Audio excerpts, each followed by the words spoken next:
দর্শক, কপালে থাকলে নাকি এভাবেই আসে। দেখুন কি চমৎকার করে ওরা মাছ ধরছে। এখান দিয়ে পানির স্রোত আসছে আর স্রোতের সঙ্গে অনেক মাছ আসছে। দেখুন ছোট ছোট মাছ, বাট অনেক মাছ। বেশ চমৎকার দৃশ্য। কিন্তু এরকম আরো দারুণ দারুণ সব মাছ ধরার দৃশ্য দেখায় আপনাদেরকে। যেমন এই জায়গাতে দেখুন, এই লোকটার জালে এত পরিমাণ মাছ উঠেছে, এক বছরেও তাকে আর কখনো মাছ কিনে খেতে হবে না।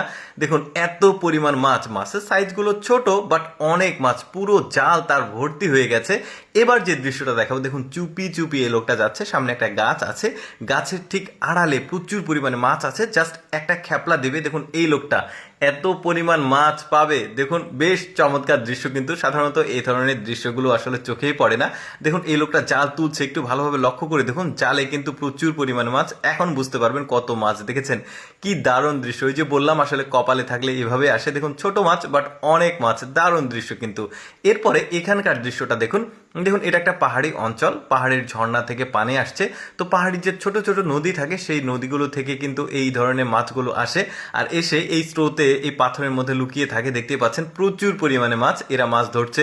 দেখুন কি পরিমাণ মাছ, ছোট ছোট মাছ বাট অনেক মাছ। সবগুলোই কিন্তু আসলে ছোট মাছগুলো বেশ দারুণ। বড় মাছের দৃশ্যগুলো দেখাবো একটু পরে। দেখুন বালতি একদম ভরে গেছে, ওরা খুব মজা করে মাছ ধরছে। দেখুন এরা আবার হাত দিয়ে খুঁটে খুঁটে ধরছে, মানে পাথরের ফাঁকে ফাঁকে গিয়ে মাছগুলো লুকিয়ে আছে। দেখুন এখানে নেটটা দিয়েছে, দেখুন নেটটা ভর্তি হয়ে যাবে। এই যে দেখেছেন কি চমৎকার দৃশ্য। তারপরে এখানকার যে দৃশ্য দেখাবো, এটা তো আরো সুন্দর।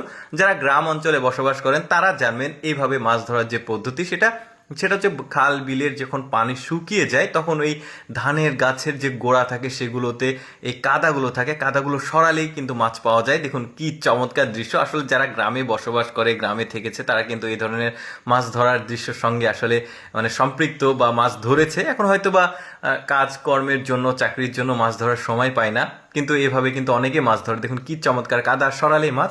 অনেকে এই মাছকে তারাবাইম বলে, অনেকে আবার গুতুম মাছ বলে, অনেকে গুচি মাছ বলে। এবার দেখুন বন্যার পানিতে মাছ ধরার দারুণ দৃশ্য দেখায় আপনাদেরকে। একটু ভালোভাবে লক্ষ্য করে দেখুন, এখানে বন্যার পানি এসেছে আর এই ব্রিজের নিচে সবাই জাল খ্যাপলা দিচ্ছে আর এই লোকগুলো এত বেশি মাছ পাবে। সাইজ কিন্তু বড় বড়। এবার বড় বড় সাইজের মাছ ধরার দৃশ্য দেখাচ্ছে আপনাদেরকে। দেখুন একজন তুলেছে জাল আর বাকি দুইজন এখন পর্যন্ত তুলতে পারেনি, এত পরিমাণ মাছ পড়েছে, টেনে টেনে তুলছে সবাই মিলে হেল্প করে। কি দারুণ দৃশ্য। আমাদের দেশেও যখন বন্যা হয় তখন কিন্তু এভাবে ব্রিজের নিচে সবাই মাছ ধরে। ওই যে বললাম যারা গ্রামাঞ্চলে বসবাস করে তারা এই ধরনের মাছ ধরেছে। এখন হয়তো বা কর্মব্যস্ততার জন্য আসলে মাছ ধরার সময় পায় না।